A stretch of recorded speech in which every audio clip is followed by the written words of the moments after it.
أعوذ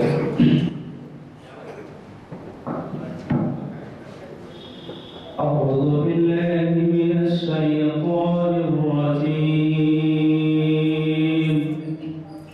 بسم الله الرحمن الرحيم.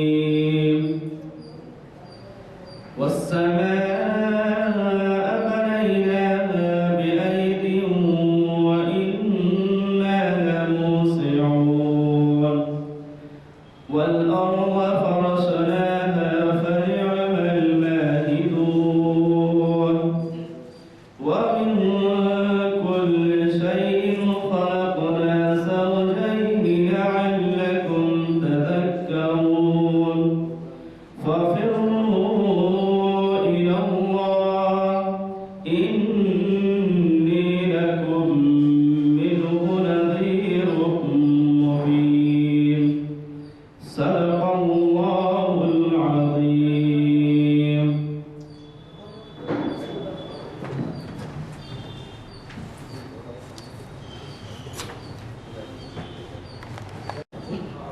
أعوذ بالله من الشيطان الرجيم.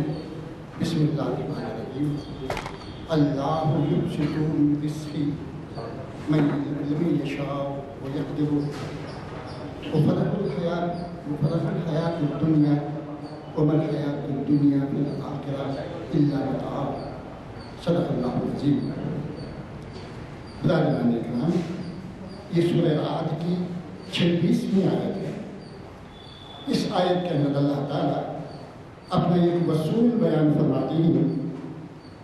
وہ کہتے ہیں کہ اللہ جس کو چاہتا ہے اپنی حکمت اور مشیت سے کسی کی روزی میں زیادتی، ترقی اور فراخی عطا فرماتا ہے، اور جس کو چاہے وہ یہ تنگدستی میں اور فقر و فاقہ میں مبتلا کرتا ہے. اس کے بعد وہ فلاح الحیات دنیا، یہ دنیا کی جو زندگی ہے جس کو ہم بعض لوگ خوشحالی بھی سمجھتے ہیں، یہ صرف عارضی ہے آخرت کی زندگی کے مقابلے میں. بالکل حقیقی سی پونجی ہے آخرت کی زندگی کے مقابلے میں.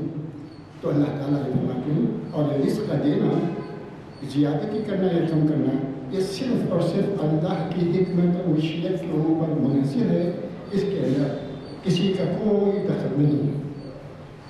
اب یہ اس آیت کے اندر تصور بھی کیا گیا کہ تمہاری یہ جو زندگی ہے، دنیاوی زندگی اور آخرت کی زندگی، دونوں کا اگر کہ مقابلہ کیا جائے، دونوں کو دیکھا جائے، تو حدیث میں مثال کے طور پر ایک بات بتائی گئی کہ جس طرح تم سمندر کے اندر ایک انگلی ڈال کے ہاتھ کو اٹھاؤ گے تو جتنا پانی تمہاری انگلی کو لگے گا، بس اتنی ہی زندگی تمہاری یہاں کی زندگی ہے، اور باقی جو ہے وہ آخرت کی زندگی ہے.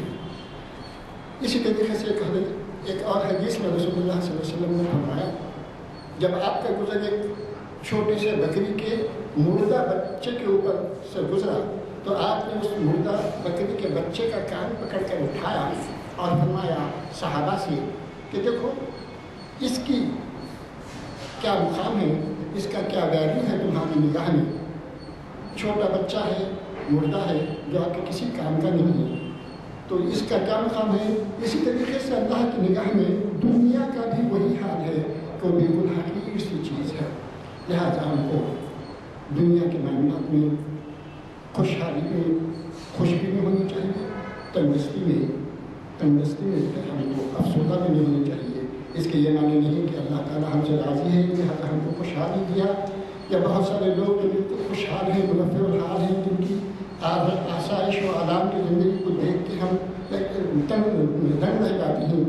اس کا یہ مطلب نہیں کہ اللہ تعالیٰ ان سے خوش ہے، یا جس کو آزمانا چاہتے ہیں اللہ تعالیٰ فخر و فخر میں مبتلا کر کے، تو اس کا یہ مطلب نہیں کہ اللہ تعالیٰ ان سے ناراض ہے یا اللہ تعالیٰ کے حکام کے لیے نہیں کرتے ہیں. اللہ تعالیٰ ان کو قرآن کی آیتوں کو سمجھنے اور اس پر عمل کرنے کی توفیق عطا فرمائے. آج کے پروگرام کے تعلق آج 13 اگست ہے اور ہماری یہ نشست جامع مسجد عالیہ کنفرنری کے کانفرنس ہال میں بعد نماز عصر منعقد ہو رہی ہے. آج کا جو ہے عنوان ہے اسلام کا نیا سال اور اس کو مخالف کرنے والے ہی ہماری جانی پہچانی سیاسی بصیرت رکھنے والی شخصیت ڈاکٹر اقبال احمد انجینئر صاحب، جن کے مضامین واضح طور پر یہاں کی صحافت میں آتی ہیں اور وہ بہت ہی دلکش انداز میں قرآن اور احادیث کے حوالے سے اپنے مفہوم کو سمجھانے کی ہمیں کوشش کرتے ہیں۔ میں گزارش کرتا ہوں جناب ڈاکٹر اقبال احمد انجینئر صاحب سے کہ وہ ہمیں اور ہمیں مخاطب فرمائیں۔ عقدۃ من لسانی یفقہوا قولی۔ محترم غلام یزدانی صاحب، آپ کا نام اکثر بھول جاتا ہوں تو بھولنے کے ہے، اور سامعین، آج کا عنوان چونکہ محرم ہے اور یہ نیا سال ہے، اس لیے میں نے اسلام میں نیا سال کیا ہوتا ہے اس پر غور و فکر کرنے کے لیے ہم جمع ہیں۔ اللہ تعالیٰ نے یہ دنیا بنائی اور دنیا کا وقت بھی مقرر کر دیا، یہ کب بنی اور کب ختم ہوگی، اور اتنا اللہ تعالیٰ جو ہے لطیف و خبیر ہے کہ معمولی باریک سی چیز کی بھی خبر رکھتا ہے۔ جب خلیفہ بنا کر آدم علیہ السلام کو دنیا میں بھیجا گیا، اس کے بعد ان کی اولاد کا ایک سلسلہ قائم ہوا، ایک سنت الہی کا طریقہ چل پڑا، اور کائنات جب بندوں کے حوالے کی گئی تو اللہ تعالیٰ نے بغیر علم کے آدم علیہ السلام اور آدم علیہ السلام کی اولاد کو دنیا میں نہیں بھیجا۔ جو چیز حوالے کی جا رہی تھی اس کی مکمل تفصیل اور اس کو کس طرح سے استعمال کرنا، اس میں شر و خیر کے کیا پہلو ہیں، اور زندگی کی مہلت کتنی ہے وہ بھی بتا دی گئی۔ بھی آپ نے سنا دنیا کی اہمیت کیا ہے، مردہ بکری کی بچی سے بھی اس سے زیادہ بھی قیمت نہیں ہے، اور نہ مچھر کے پر کے برابر بھی اس کی اہمیت ہے اللہ کے پاس۔ مگر اس دنیا میں اتنی سی دنیا میں جس کی یہ قیمت ہو، جس کی یہ اہمیت ہو، اگر اپنے پسندیدہ بندوں کو اللہ تعالیٰ بھیجتا ہے تو اب اندازہ کیجئے کہ ان کی جو آزمائش ہے وہ کیا بڑی ہوگی؟ قطعی بڑی نہیں ہوگی۔ ہر آدمی کی ایک عمر مقرر ہے، اس عمر کے بعد وہ چلا جاتا ہے۔ اللہ تعالیٰ نے مسلمانوں کو بتایا کہ دیکھو، ہم نے دنیا میں چاند اور سورج پیدا کیے اور دن اور رات کا سلسلہ چلایا۔ چاند اپنے محور کے گرد بھی گھومتا ہے اور سورج کے گرد بھی گھومتا ہے۔ محور کے گرد گھومتا ہے تو زمین یعنی دن و رات بن جاتے ہیں، سورج کے گرد گھومتا ہے تو ظاہر ہے کہ موسم میں تبدیلی آتی ہے، اور ایک متوازن طریقے سے یہ گھوم رہے ہیں۔ اور ہم نے تمہاری سہولت کے لیے یہ دن بنائے، دن سے مہینے بنائے، مہینے سے سال بنائے۔ دن اور رات بنانے کی وجہ کیا ہے؟ دن میں تم کام کر کے تھک جاتے ہو تو رات میں تمہارے جسم کو سکون کی ضرورت ہے، پھر چونکہ چارج ہو جائے تمہاری بیٹری۔ اگر دن ہی رکھتا اللہ تعالیٰ جیسے خطب شمالی میں ہے تو آدمی کا زندہ رہنا مشکل ہو جاتا اور اس کی ضرورت کے سامان بھی مہیا نہیں ہوتے۔ ہر چیز تمہارے لیے بنائی گئی ہے۔ یہ اللہ کی نعمتیں ہیں جو تم کو سوچنا چاہیے۔ اور تم کو جو سال ہم نے دیے ہیں وہ 1 سال مقرر کیے گئے ہیں تمہاری عمر کے۔ نبی کریم صلی اللہ علیہ وسلم نے فرمایا میری امت کی اوسط عمر 55 سال ہے۔ 55 سال کی اوسط عمر ہے، اس میں کوئی زیادہ بھی ہو جاتا ہے کوئی کم ہو جاتا ہے، مگر مجموعی طور پر 55 سال عمر رکھی گئی ہے۔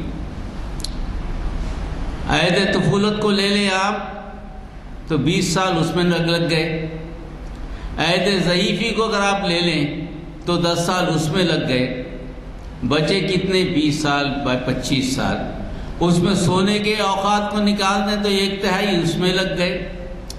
ضرورت زندگی ضرورت زندگی میں آپ کی جو ہمامی ہے اس میں کتنے سال لگتے ہیں وہ بھی اندازہ کیجئے۔ عبادت کتنے سال کی کرتے ہو جو اللہ کے سامنے سجدہ ریز ہوتے ہو، دن میں اگر فرض نمازوں کا دیکھا گیا تو 17 منٹ سے زیادہ سجدہ نہیں ہوتا۔ اللہ تعالیٰ آپ سے تو یہی چاہتا ہے کہ 17 کیونکہ پوچھ تو فرض نمازوں کی ہوگی، باقی کی جو لوازمات ہیں فرض میں کمی ہو جائے تو ان کو شمار کیا جائے گا۔ اس طرح سے آپ کی زندگی جو بظاہر مشکل نظر آتی ہے، اگر آپ کیلکولیٹ کریں تو بڑی مشکل سے 8 تا 10 سال آپ کو زندگی کی کشمکش کے لگتے ہیں جو آپ دنیا میں کام کرتے ہیں، اور اسی دنیا میں ہم پریشان رہتے ہیں۔ جیسے ابھی میرے سے پیش و مقرر کہا کہ دنیا کی اہمیت یہ ہے کہ اگر سمندر میں آپ ڈبا دو جو آپ کو وہاں تک جائے وہ عمر ہے آپ کی پانی کی، اور اس کے بعد کی عمر سمندر ہے، سمندر کے تو حدود ہی نہیں ہے۔ تو پہلے یہ دل میں بٹھا لو، اس کو بھی اللہ تعالیٰ نے کیا کیا، اوقات کو سالوں میں تقسیم کیا، کیونکہ ہر سال کو اللہ تعالیٰ کی حجت کیا ہے، دن میں 5 وقت کی نماز ہے تو 5 وقت خود اپنے اعمال کا تجزیہ کر لو۔ جمعے کا وقت آ گیا، ہفتے بھر کے اعمال کا تجزیہ کر لو۔ سال گزر جائے تو سال کے اعمال کا تجزیہ کر لو، کیونکہ یہ زندگی لہو لہاب کے لیے نہیں ہے، بلکہ یہ زندگی تمہاری آزمائش کے لیے بنائی گئی ہے۔ جنت تمہیں آسانی سے تو نہیں ملے گی جب تک کہ تم آزمائش سے نہ گزرو۔ لا الہ الا اللہ محمد رسول اللہ، اللہ کا فضل ہے مسلمانوں میں پیدا ہوئے تم نے کہہ دیا، مگر اس کے لوازمات کیا ثبوت ہے اس ایمان کا؟ ایمان کا لانا ایک چیز ہے، ایمان کو ثابت کرنا الگ چیز ہے۔ جب تک آپ ایمان کی تصدیق نہیں کریں گے، آزمائش سے نہیں گزریں گے، امتحان کا پرچہ نہیں دیں گے، کامیاب نہیں ہوں گے، تو دوسری جماعت میں آپ کی کامیابی اور درجہ بلندی نہیں ہوگی۔ یہ بندہ سب بات۔ تو اللہ تعالیٰ نے بھی اسی طرح سے سال کو 12 مہینوں میں تقسیم کیا۔ ایک لحظہ اور لمحے سے گھنٹہ، گھنٹے سے 24 گھنٹے، 24 گھنٹے سے دن، دن سے مہینے، اور مہینے 12، 1 سال ہو گیا آپ کا۔ اور اللہ تعالیٰ نے کہا نظام یہی ہے، اس کو سورہ توبہ میں بتایا گیا، ان عدت الشہور عند اللہ 12 شہرا فی کتاب اللہ، بے شک ہم نے 12 مہینے کا 1 سال بنایا ہے، اور یہ کیا ہے؟ کتاب اللہ، اللہ کی کتاب میں لکھا ہوا ہے، اللہ کی کتاب میں لکھا ہوا ہے۔ 12 سال میں 12 مہینے اللہ کی کتاب میں لکھے ہوئے۔ اگر آپ سے کوئی سوال کرے، دیکھیے اللہ کی حکمت دیکھیے، یعنی مسلمانوں کو کسی بھی سوال کا جواب قرآن سے مل جاتا ہے۔ اگر کوئی سوال کرے کہ بھائی کرسچینٹی کا سال کیسا بنا، AD، AD کس کا ہے؟ کرسچنوں سے کس تعلق ہے؟ کرسمس. مگر سال کرسمس سے تو شروع نہیں ہوتا. 25 کو کرسمس ہو جاتی ہے پیدائش. پھر سال کیسا شروع ہوا؟ کوئی تفصیل نہیں ملتی. دنیا کے سارے مذاہب میں ہر سال 12 مہینے ہیں، دنوں کا فرق ہو سکتا ہے. جیسے ہمارے پاس AD میں 365 دن ہے تو ہمارے پاس 355 دن ہے، قمری سال ہے ہمارا. کوئی مذہب ایسا نہیں ہے جس میں سال میں 13 مہینے ہوتے. ہر مذہب میں سال میں 12 مہینے ہیں، دنوں کا فرق ہے. فصلی کو بھی لیجیے وہی بات ہے. تو اللہ تعالیٰ نے کہا یہ سلسلہ نہیں چلے گا، زندگی ایسی نہیں گزرے گی. تمہارے انتظامات جو ہیں ملکی سطح پہ ہو، عمری سطح پہ ہو، خاندانی سطح پہ ہو، ہر سطح پہ جو ضرورت پڑتی ہے اس سے جو ہے تم اس کو متعین نہیں کر سکو گے. اللہ متعین کر چکا ہے، وہی ایک طریقہ ہو سکتا ہے، کوئی دوسرا طریقہ نہیں. یہ اللہ کی کتاب میں لکھا ہے. ہمارا نیا سال شروع ہوتا ہے تو اللہ کی کتاب سے شروع ہوتا ہے، کتاب اللہ ہی. اور اس کے بعد کہا یوم خلق السماوات والارض منها اربعۃ حرم. اور یہ مدت ہم نے جو رکھی ہے 12 مہینے، ایک سال میں 12 مہینے، یا نبی آپ کے وقت نہیں رکھی. آپ کو جو وحی کیا جا رہا ہے اس میں نہیں رکھی. جب سے دنیا پیدا ہوئی ہے اس وقت سے یہی مدت ہے. تفسیر ہو گئی. کتنا بڑا جواب مل گیا آپ کو. اگر کوئی مذہب، کوئی گروہ، کوئی قبیلہ اپنے سال کو الگ بتا کر آپ سے جھگڑتا ہے کہ تمہارا سال ایسا ہے، ہمارا سال ایسا ہے، کہنے کی گنجائش ہی نہیں. جتنے پیغمبر آئے ان کے پاس یہی تھا. دنیا میں زندگی کے جو موقع دیے گئے ہیں بس یہی وقت 12 مہینے سال کے، اور وہ قمری مہینے. قمری مہینے میں کیا معاملہ ہے؟ رمضان آیا آپ کا تو رمضان ہر موسم میں آتا ہے، بڑی برکت ہے اس میں. رمضان کے سرما میں آیا تو روزوں کی الگ کیفیت، ونٹر میں آیا تو الگ کیفیت، گرما میں آیا تو الگ کیفیت. یہ کیوں؟ آپ کے جسم کو ضرورت ہے اس کی. اللہ کا کوئی کام بے جا نہیں ہے، بے وجہ نہیں ہے. چونکہ آپ کی جسم کو ضرورت ہے اس لیے رمضان پھرایا جاتا ہے تاکہ آپ کی تخلیق جو ہوئی ہے، جو جراثیم آپ میں ہیں، کون سا جراثیم سردی میں مرتا ہے، کون سا جراثیم گرما میں مرتا ہے، کون سا جراثیم ونٹر میں مرتا ہے، اور جس طرح آپ کی زندگی کی چال چلتی ہے، ہر 10 مہینے میں جو آپ کا جین بدل جاتا ہے، آپ نئے آدمی بن جاتے ہیں. جین وہی باقی نہیں رہتا. 40 سال میں آدمی 4 مرتبہ بدل جاتا ہے. اس کے بعد مدت بڑھتی ہے، ضعیفی آتی ہے، اس کے بعد بدلنے کے بجائے وہ ڈکے ہوتا ہے. تو اللہ تعالیٰ نے فرمایا کہ دیکھو میرے احکامات پہ چلنے میں ہی تمہاری فلاح و بہبودی ہے. اگر فرض کیجئے کہ اگر ہم عیسوی مہینے فالو کرتے، اگر رمضان کو ہم لا لیتے اپنی سہولت سے، ونٹر میں چلو روزے صحیح چل جائیں گے، کر سکتے تھے. اللہ نے کہا کہ نہیں، ایسا نہیں ہو سکتا. جب سے دنیا پیدا ہوئی ہے اس وقت سے یہی طریقہ کار اللہ کا رہا ہے.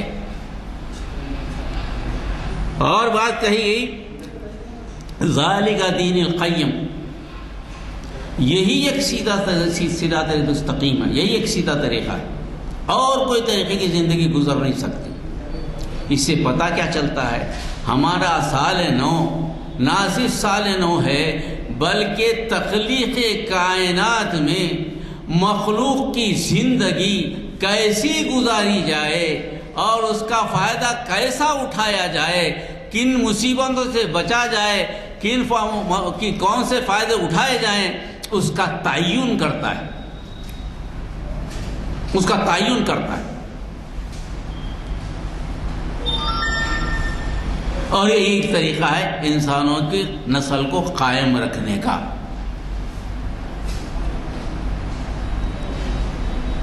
اسلام کے نئے سال میں دراصل یہ بات آتی قرآن کی روشنی میں، احادیث کی روشنی میں، اور اس کی اہمیت کا اندازہ کیجئے۔ اللہ تعالیٰ کو سال کے تعین کرنے میں اور انسانی زندگی سے اللہ چاہتا ہے کہ میرے بندے خوشحال رہیں، بندوں کی محبت، مخلوق کا تحفظ، ان کو جو عمر دی گئی ہے اس عمر میں جو چیزیں ان کو ملنے چاہیے وہ چیزیں ملیں، اس کے تحفظ کے لیے اللہ تعالیٰ بڑا سخت ہے۔ اس کے علاوہ کوئی چیز تم فالو کرو گے اپنی زندگی میں، اپنے نظام سلطنت میں، نظام ملک میں، نظام زندگی میں، نظام معیشت میں، نظام معاشرت میں، تو تم فائدہ نہیں اٹھاؤ گے، تم کو فائدہ نہیں ہوگا۔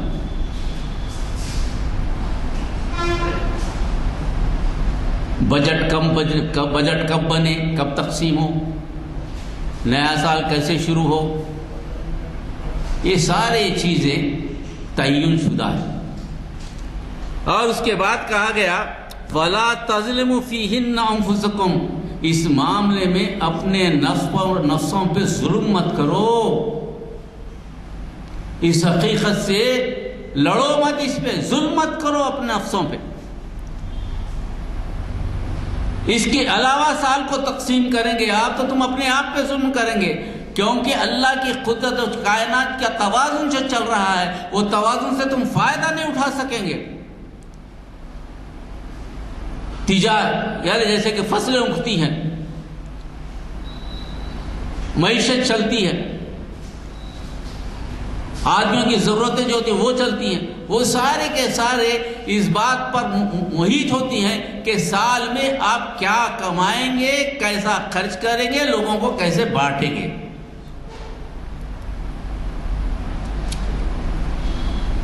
تو آپ کے لیے راہ متعین کر دی گئی اجتماعی طور پر کہ سال ایسا ہوتا ہے،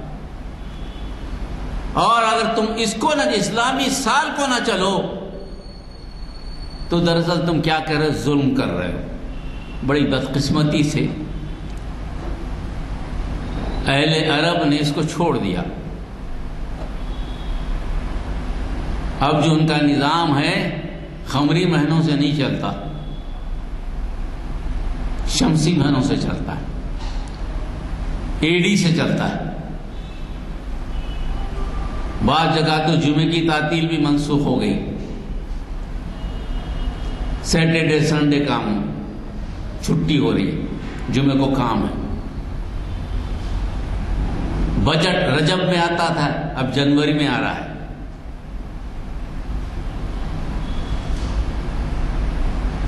کیوں؟ اس لیے کہ انفلوئنس ہے، اللہ کا انفلوئنس نہیں ہے، ان لوگوں کا انفلوئنس ہے جن کو یہ سمجھتے ہیں کہ وہ رزاق ہیں، حالانکہ رزاق تو اللہ ہے۔ کتنے ہی سجدے مارو، اگر دل سے وہ بت نہ نکلے تو سجدے تو بیکار۔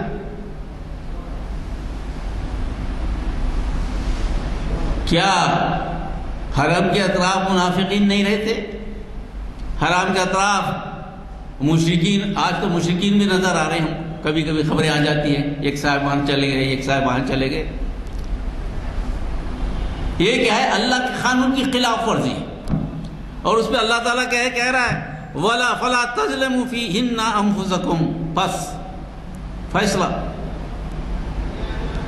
اپنے نفسوں پر ظلم مت کرو۔ اور اس کیا ہے؟ وَقَاتِلُوا الْمُشْرِكِينَ كَافَّةً كَمَا يُقَاتِلُونَكُمْ كَافَّةً، اس کی اہمیت کا اندازہ کیجئے۔ اس نظام کے خلاف کوئی آپ کے پاس آ جائے اور زبردستی اس کو نافذ کرنے کی کوشش کرے تو آپ کو چاہیے کہ آپ ان سے مقابلہ کریں، آپ ان سے مقابلہ کریں۔ ایک زمانہ ہو گیا نا، اپنے پاس تو جمعے کو بھی تعطیل کہاں ہے، اپنے پاس بھی ہم بھی تو وہی نظام میں چلتے ہیں، جمعے کو تعطیل ہے.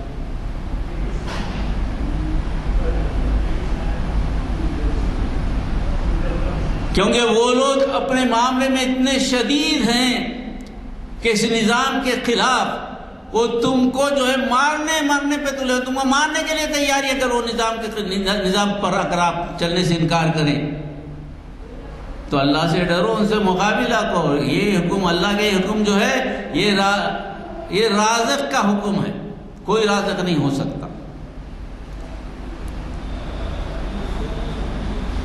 نئے سال کا یہ حکم ہے، اس پہ غور کرنا ہے کہ آیا ہم نے قرآن کے نظام کو نافذ کیا ہے یا ہم وہی نظام پہ چل رہے ہیں، پھر کہہ رہے ہیں کہ ہم اسلام کا نیا سال آ گیا. ارے اسلام کا نیا سال کہاں سے آیا بھائی؟ محرم تو ہے مگر اسلام کا نیا سال آیا کیا ہمارے پاس؟ غور و فکر کریں، کہاں آیا اسلام کا نیا سال؟ کیلنڈر میں ہے، کیلنڈر میں ہے مگر ہماری زندگیوں میں قطعی نہیں. تو اسلام کہاں ہے، نیا سال کہاں ہے؟ جس چیز کا قرآن مطالبہ کرتی وہ ہے کہاں ہمارے پاس؟ ہم نے تو اس کے لیے غور و فکر ہی چھوڑ دی. ہم تو اس رو میں بہہ گئے جس رو میں بہا لیا جا رہا ہم تو خس و خاشاک کی طرح بہہ رہے ہیں، ہمارا کوئی وزن ہی نہیں.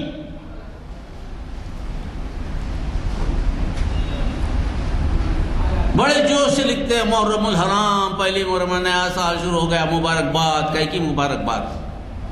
یا واقعی اگر آپ اس کو کوشش کر رہے ہیں اس سال کا مطلب کیا ہے یہ سمجھ کے کوشش کر رہے ہیں تو یقیناً مبارکباد کے مستحق ہے، ورنہ نہیں. جب اتنا بڑا حکم ہے ان سے لڑو جو ایسا نہیں چاہتے، وہ چاہتے ہیں کہ تمہیں برباد کر دیں، تمہارے کو پھیر دیں جگہ سے.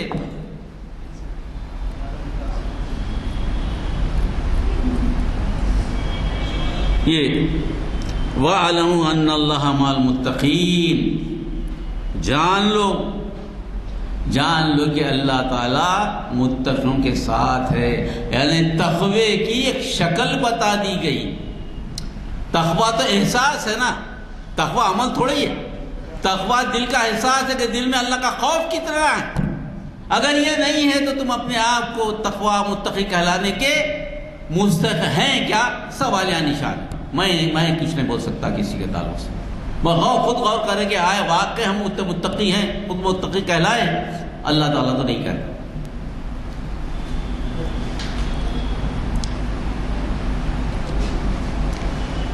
تو یہ ہوا نئے سال کا معاملہ. اب نئے سال کے تعلق سے ایک آیت اور سورۃ توبہ میں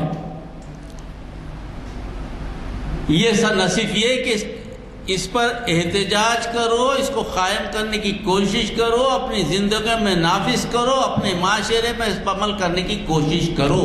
یہ جد و جہد تم کو کرنی ہے. ایک اجتماعی نظام ہو، اجتماعی قوت ہو. اسلام اجتماعی نظام کی طرف دعوت دیتا ہے. انفرادی حیثیت ختم ہو جاتی ہے. ہر فرض اجتماعیت میں، نماز اجتماع سے، روزہ اجتماع سے، حج اجتماع سے، زکوٰۃ اجتماع سے. فرد قائم ربط ملت سے تنا کچھ نہیں، موج دریا میں بیرون دریا کچھ نہیں.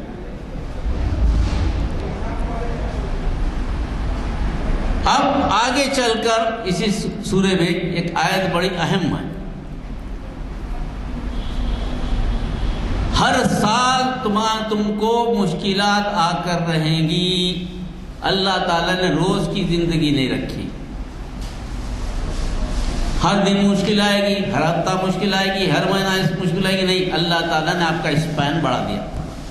اجتماعی طور پر، انفرادی طور پر، ازواجی طور پر، قبیلے کی صورت میں، پڑوسیوں کے تعلقات، ملک کے تعلقات، ہر چیز میں اللہ تعالیٰ نے کہا اولا یرون انہم یفتنون فی کل عام مرۃ او مرتین ثم لا یتوبون ولا هم یتذکرون.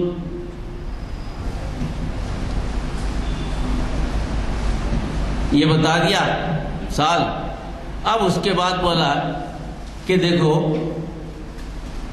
مسلمانوں میرے بندو، میں تو تمہارے لیے جنت بنایا ہوں، جنت کے مستحق تم ہی ہو، جان و مال کو تمہاری میں نے جنت کے وقت خرید لیا، تم آلریڈی کامیاب، پرچے میں کامیاب ملک ہو اور کامیاب لوگ ہو، صرف تھوڑی سی جد و جہد کرنا ہے تم کو، یہ ثابت کرنے کے لیے واقعی تم نے جو کلمہ پڑھا ہے وہ کلمے پہ تم کو یقین کامل ہے۔ اور اس نے کہا اولا یرون انہم یفتنون فی کل یوم، کیا یہ لوگ نہیں دیکھتے سال میں یہ ان کو آزمایا جاتا ہے، مرتن او مرتین، ایک مرتبہ یا دو مرتبہ۔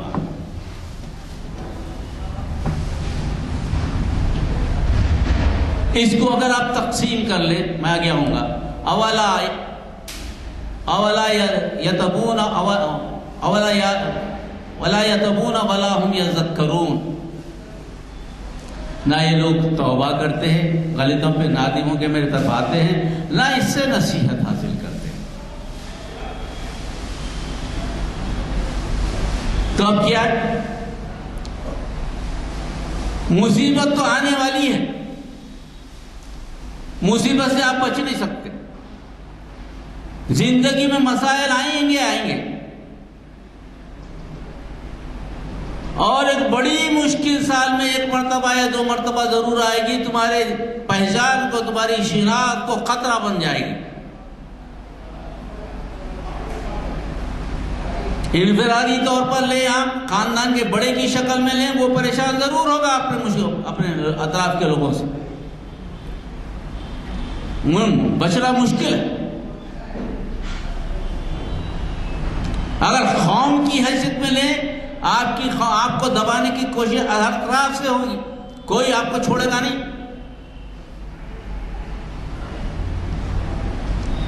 اب اس میں استقامت کیسا ہے، عزم کیسا ہے، ایمان پہ قائم ہو یا پسے جا رہے ہو،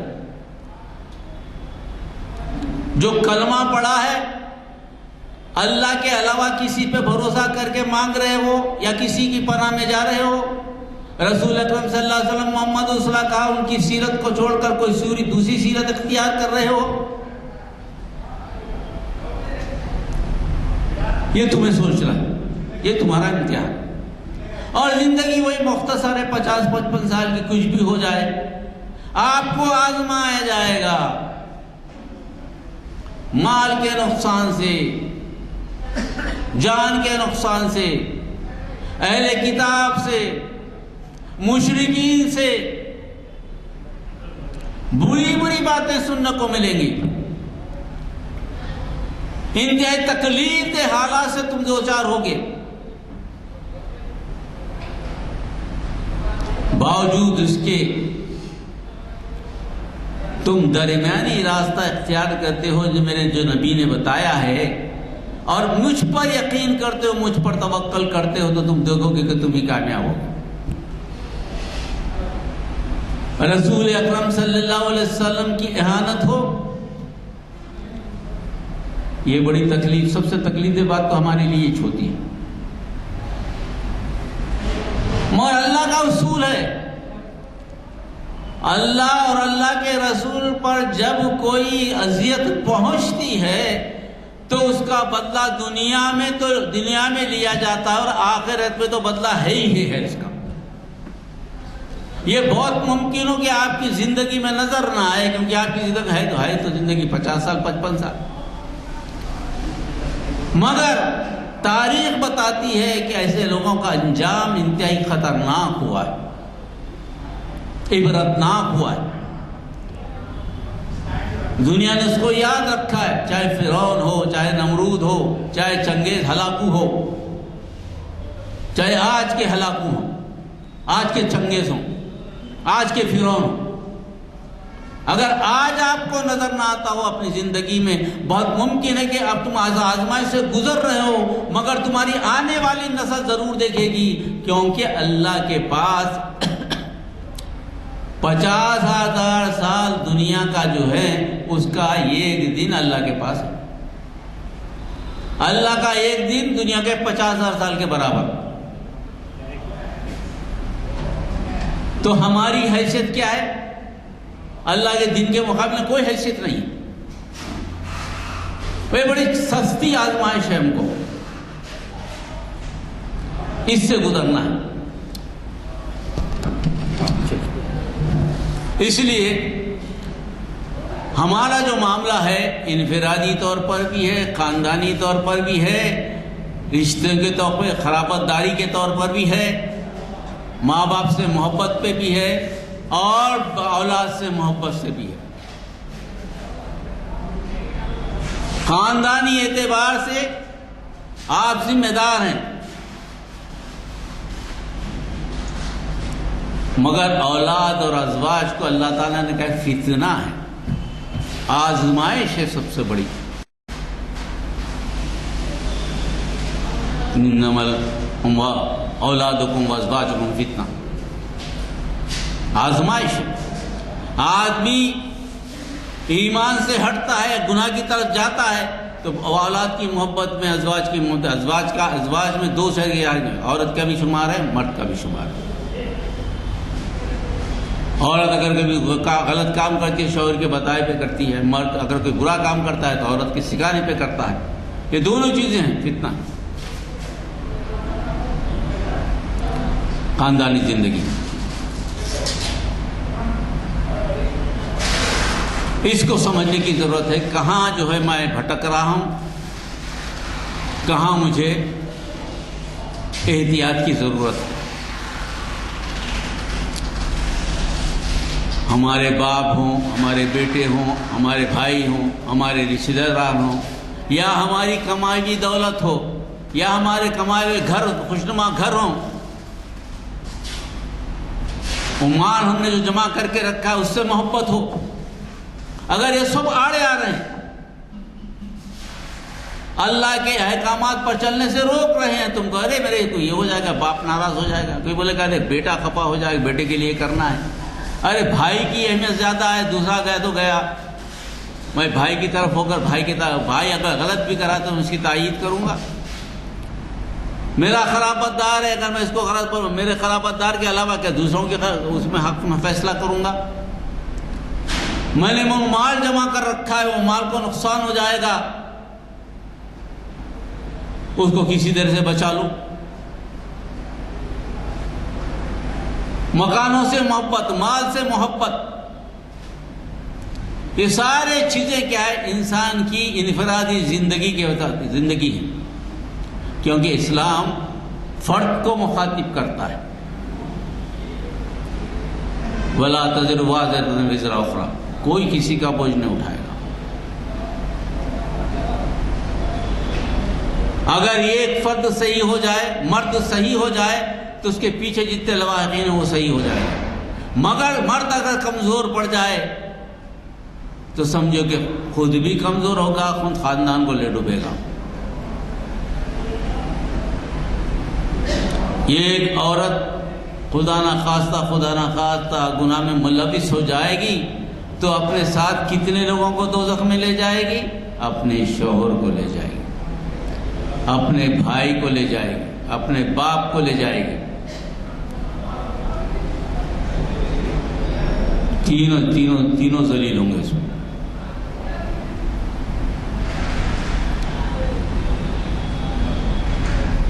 اس نئے سال میں ذمہ داری جو بتا دی گئی اس پہ چلنا ہے، اس میں اپنی خود کی اصلاح پہلے، اس کے بعد اپنے ذمہ داروں قو انفسکم اہلیکم نارا، اس کے بعد آتی ہے اجتماعیت.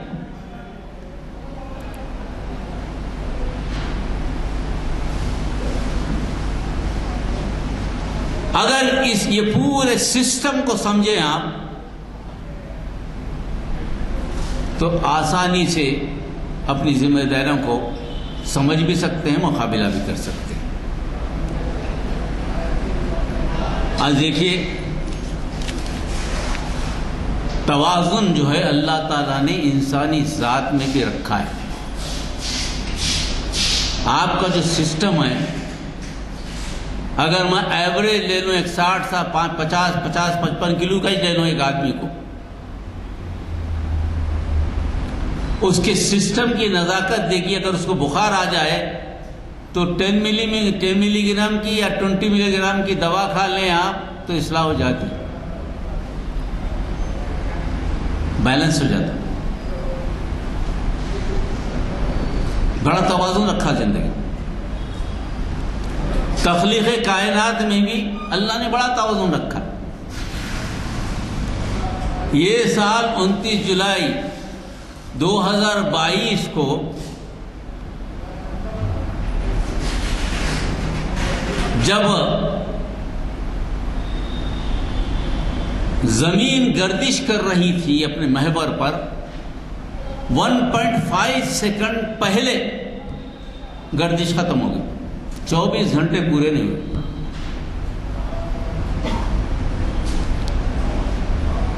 یعنی 23:58.5 سیکنڈ میں دوسرا دن آ گیا. کلاک ایڈجسٹ کرنے پڑے. ابھی کلاک کا 1.5 سیکنڈ باقی ہے، دن نکل گیا.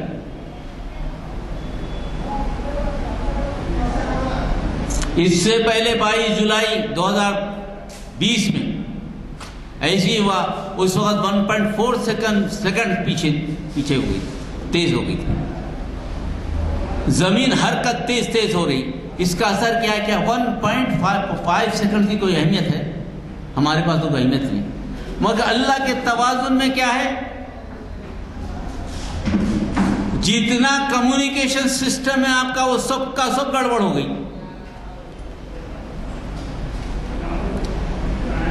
انٹرنیٹ کی مشکل، میسیجز کی مشکل، اسٹینڈ اسٹل.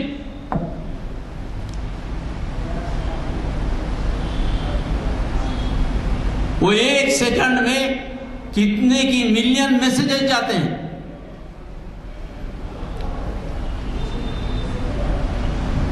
اور 1 سیکنڈ میں کئی سو ڈالروں کی تجارت ہوتی.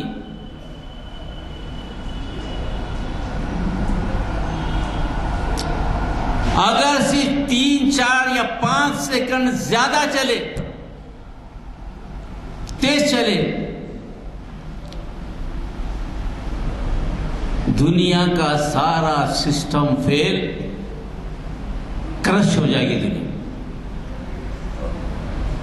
کوئی کمیونیکیشن نہیں ہوگا. یہ وارننگ اللہ کی طرف سے، بڑی وارننگ اللہ تعالیٰ کی طرف.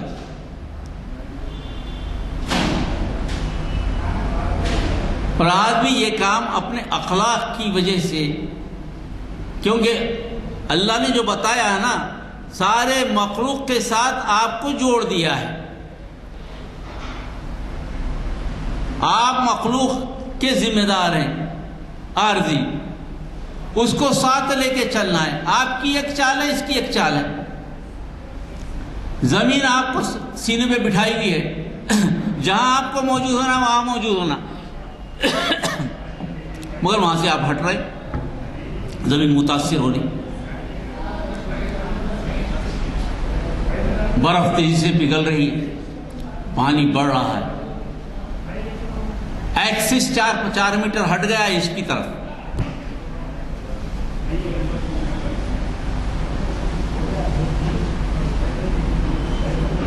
اللہ تعالیٰ نے اسی لیے کہا ہے کہ یہ قانون میں نے جو بنایا ہے، یہ سال میں نے جو بنایا ہے، اس سے اگر تم ٹکراؤ گے تو تم کائنات کی مخلوق سے الگ راستہ بنانے کی کوشش کرو گے. تم اس سے لڑ نہیں سکتے. وہ ایک طرف جا رہی، آپ تم ایک طرف جا رہے ہو.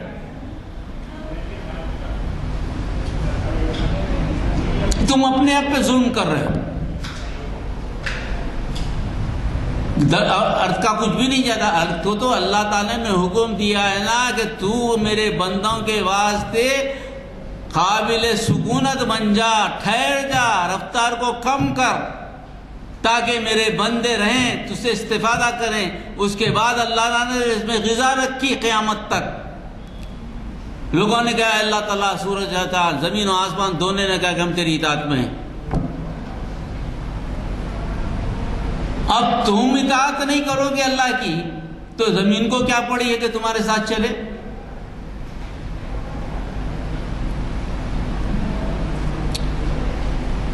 یہ وہ چھوٹی چھوٹی چیزیں ہیں جو آج سامنے آ رہی ہیں.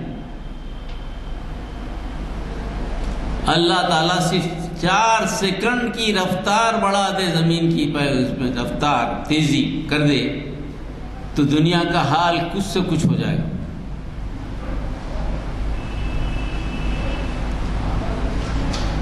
اسی لیے اللہ تعالیٰ نے اس نظام کے لیے جو کہا فَلَا تُظْلِمُوا فِيهِنَّ أَنفُسَكُمْ، اس معاملے میں اپنے نفس پہ ظلم مت کرو. آپ بحیثیت مسلمان اس پیغام کے علمبردار ہیں.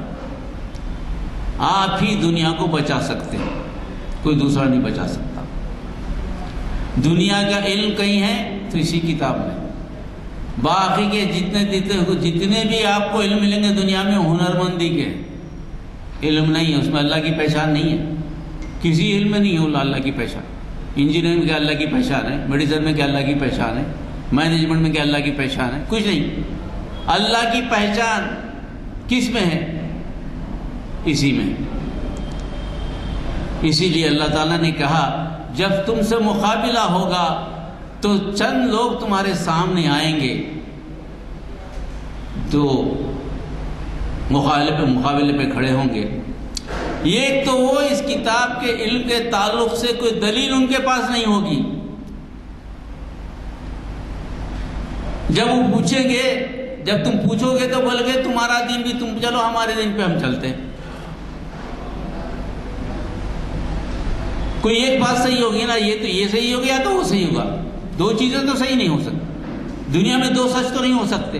یہ خدا ہوگا یا ہزاروں خدا ہوں گے. یہ خدا بھی مانو ہزار خدا بھی مانو، کیسے ہو سکتا ہے؟ جب کوئی ایسی بات کرے کہ میں کسی فیصلہ کرنے کے موقف میں نہیں ہوں کسی مسئلے پہ، قرآن کہتی ہے کہ یہ بات سمجھ لو کہ وہ آدمی جاہل ہے اس معاملے میں. چونکہ وہ معاملہ اس عنوان کو جانتا ہی نہیں، اس لیے فیصلہ کرنے میں نہیں. اس کے پاس تو دلیل ہی نہیں ہے، ثابت کرنے کی بھی دلیل نہیں، انکار کرنے کی بھی دلیل نہیں. تبلیغ دین کے لیے یہ پہلو اللہ تعالیٰ نے بتایا. لوگوں سے گفتگو کرو تو کیسی کرو.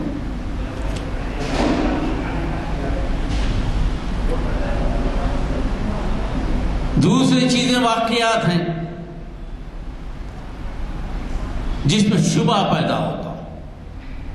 واقعہ ہو جائے مگر واقعہ ویسا ہوا یا نہیں ہوا، شبہ ہو گیا. واقعہ تو ہو گیا مگر اصل واقعہ کیا اس کا علم نہیں ہے اس کے پاس. شبہ ہو گیا مگر اس شبہ کو پکڑا بیٹھا ہے.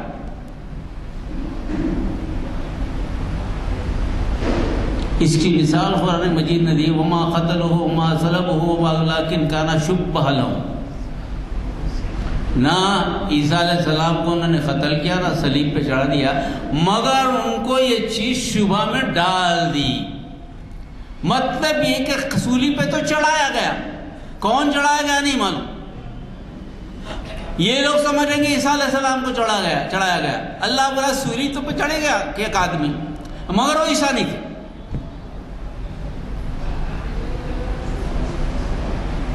وہ عیسیٰ نہیں تھے.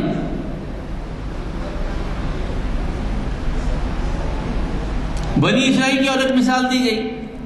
جب کہا گیا کہ گائے کو کاٹو تو مستقل سوال ہو گیا. آخری سوال تو تھا کہ سب پوچھنے کے بعد اس کا کلر کیا ہے، وہ کیا کرتی ہے، سب پوچھنے کے بعد مجھے قالوا لنا ربک یبین لنا ما ہی ان علینا شبہ لهم. کیا ہے قالوا لنا ربک یبین لنا ما ہی قال ان علینا شبہ لهم. رنگ بھی بتا دیے، یہ بھی بتا دیے تو رنگ کئی گایاں تھی اس میں. ہم کیسا کریں؟ اتنے گایاں اس میں سب میں شبہ میں پڑے ہوئے ہیں، کون سی گائے کو قربانی دی ہم کو نہیں معلوم. گایاں پورے پڑے ہوئے ہیں، کیا کریں؟ اللہ تعالیٰ نے بتا دیا، ہاتھ تک کے بتا دیا کہ جس گائے کو تم پوچھتے ہو اس کی قربانی دو.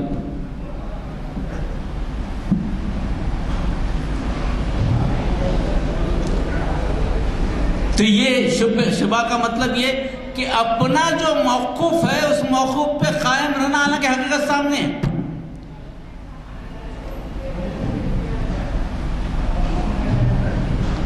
یہاں ایک بات آپ کے سامنے آ جاتی ہے، اور ایک شکل یہ ہے کہ حقائق معلوم ہو جائیں کہ سچ کیا ہے، مگر آپ کا طریقہ کار یہ ہو کہ سچ کا انکار کر کے لوگوں سے جھگڑا کرا دیں.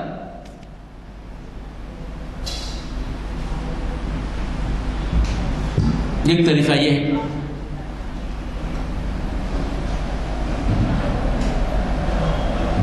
فَبِأَيِّ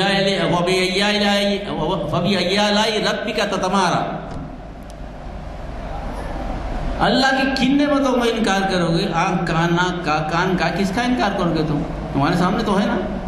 مرنے کے بعد اٹھانا وہ بھی تو ہے، پیدا ہی یہ سب سامنے، کس کا انکار کرو گے؟ پھر اس میں کیا شک، جھگڑا کا؟ پیدا کرنے والا انہیں ہے، کھانا دینے والا انہیں ہے، میرے کو پہنانے والا انہیں ہے، میری حفاظت کرنے والا انہیں. کتنے لوگوں کو جمع کرو گے تم؟ پھر بھی کیا موت سے بچو گے؟ جو موت جس کے قبضے میں تم بولتے ہو، کیا تم کو بچا لے گا؟ وہ نہیں بچائے گا. کیا پیدا کرے گا کسی کو؟ تم جو چاہتے ہو پیدا کر نہیں کرے گا. تم کو رزق دینے کے لیے تو آئے گا، تو کون آئے گا؟ مگر تم جھگڑا پیدا کرتے ہو، کیونکہ جانتے ہو کہ اللہ ایک ہے.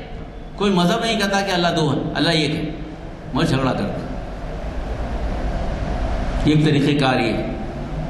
یہ ساری چیزیں بتا رہا اللہ، تم کو جو سابقہ پڑے گا لوگوں سے اجتماعی طور پر، یا ایسے لوگ آئیں گے ان کی گفتگو سے سمجھ لو کہ وہ کیا کرنا چاہتے ہیں. جھگڑا کرنے والے لوگ ایسا کریں گے جو آج موجود ہیں.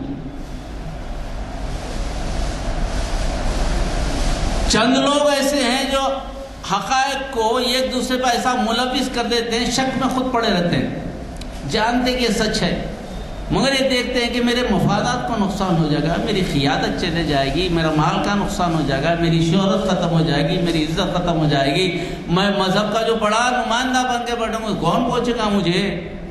یہ سب ہے، یہ سچ تو کہہ رہا ہے. جیسا غزوت ہوا تھا جب ابراہیم علیہ السلام نے کہا کہ میرا رب جو ہے مشرق سے سورج کو نکالتا ہے تو مغرب سے نکال. جانتے بوجھتے دل میں یہ بات تو صحیح کہہ رہا ہے، نہیں ہوا. آج کے ماحول کو اندازہ کیجئے کتنے مسائل ہمارے سال میں ہیں. اور جہاں وہ ہوتی ہے، کیا بولنا چاہیے، کتابت ہوتی ہے، مضامین لکھے جاتے ہیں، ان لوگوں کا معاملہ یہ ہوتا ہے کہ ایک اچھی چیز کو برے لباس میں بنا کر پیش کیا جاتا ہے، لباس دوسرا اڑا دیا جاتا ہے.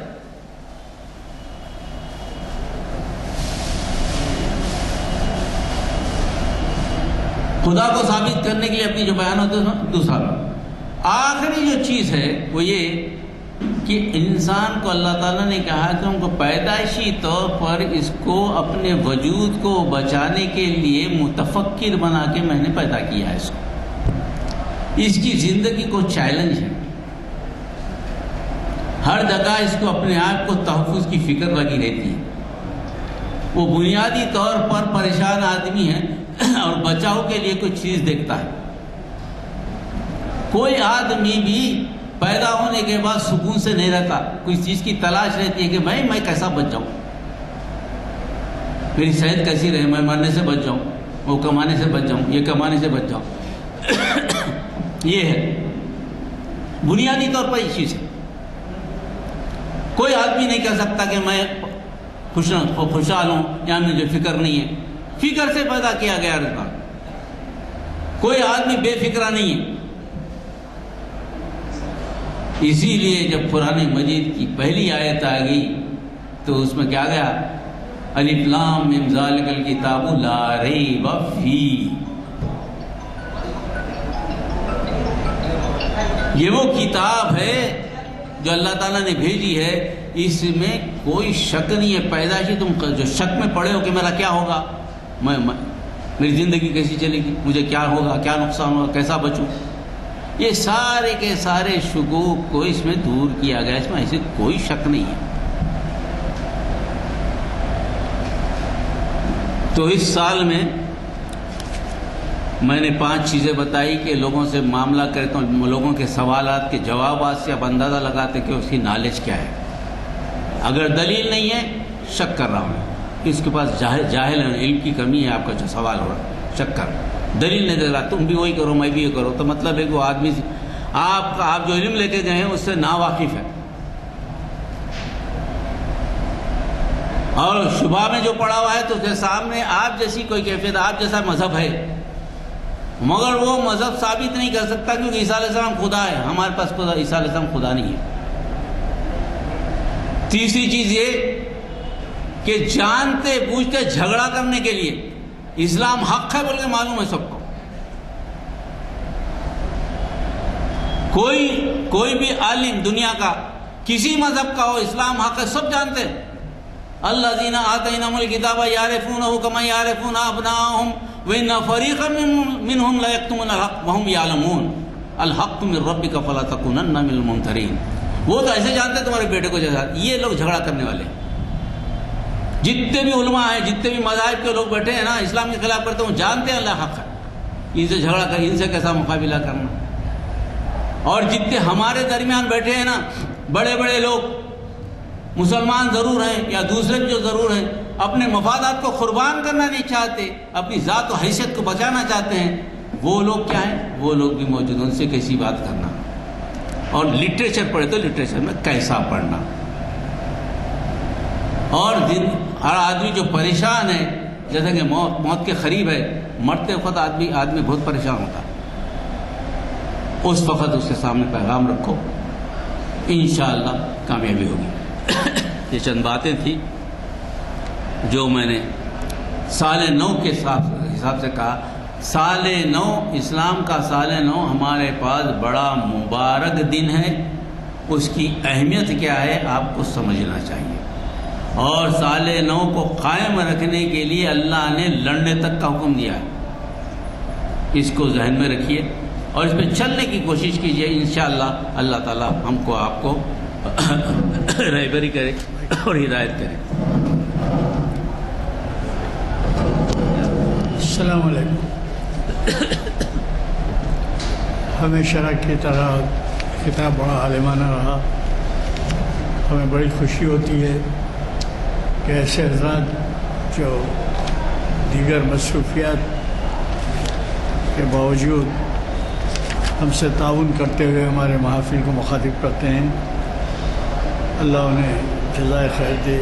ہم سب کی ہی دعا ہے ان کے لیے. آج آپ نے 13 اگست ہفتہ بعد اثر اسلام کا نیا سال کے عنوان سے ڈاکٹر اقبال احمد انجینئر صاحب کانفرنس ہال میں تاریخ اسلام کی 966 نشست کو سماعت فرمایا. ہم اور کیا کر سکتے ہیں ان کے لیے دعا فرمائیے. اور آپ کو یہ بھی بتا دوں میں کہ 15 اگست پیر کے دن چونکہ یوم آزادی ہے اس لیے ہمارے محافل منعقد نہیں ہوں گی، بلکہ منگل کے دن بعد اثر درس تجوید و قرأت قرآن پاک حافظ محمد تنویر عالم امام جامع مسجد حالہ مرکزی حال میں درس تجوید و قرأت قرآن پاک 652 نشست کو مخاطب کریں گے. اور جس میں شرکت کی آپ سے استدعا ہے وہ یہ ہے کہ چہارشنبے کے دن 17 اگست بہت ہی اہم عنوان ہے اقبال کی شاعری میں مختلف اصناف. صنف کی جمع اصناف ہے. یہ آپ کے جانے پہچانے مقرر پروفیسر مجید بیدار مخاطب کر رہے ہیں، جو میں سمجھتا ہوں کافی دن کے بعد تشریف لا رہے ہیں. کوشش کیے، میں نے ہمیشہ سے خواہش کی ہے کہ کم از کم ایک نوجوان کو ساتھ لائیں. کہ آپ ہی بتائیے کہ کالجز اور اسکول صبح کے ہو گئے، شام میں تو آنے میں کوئی دقت نہیں ہے، سوائے اس کھیل کود کے لیے بھی ٹائم ایڈجسٹ کر لے سکتے ہیں. کوشش کریے. پروفیسر مجید بیدار کی محفل اقبال شناسی کے 1083ویں لیکچر اقبال کی شاعری میں مختلف اصناف بہت ہی اہم عنوان ہے. آپ اس میں شرکت فرمائیں. میں ہمارے آج کے مخرج صاحب سے دعا کی گزارش کروں. درود شریف پڑھیے اللہم صلی علی محمد کما صلیت علی ابراہیم وعلی آل ابراہیم انک حمید مجید اللہم بارک علی محمد وعلی آل محمد کما بارکت علی ابراہیم وعلی آل ابراہیم انک حمید مجید اللہم انا نسألک من خیر ما سألک من نبیک محمد صلی اللہ علیہ وسلم ونعوذ بک من شر ما استعاذک من نبیک محمد صلی اللہ علیہ وسلم وانت المستعان ولیک البلاغ لا حول ولا قوة الا باللہ صلی اللہ تعالی علی خیر خلقہ وآلہ واصحابہ اجمعین سبحان ربک رب العزت عما یصفون سلام علی المرسلین والحمد للہ رب العالمین.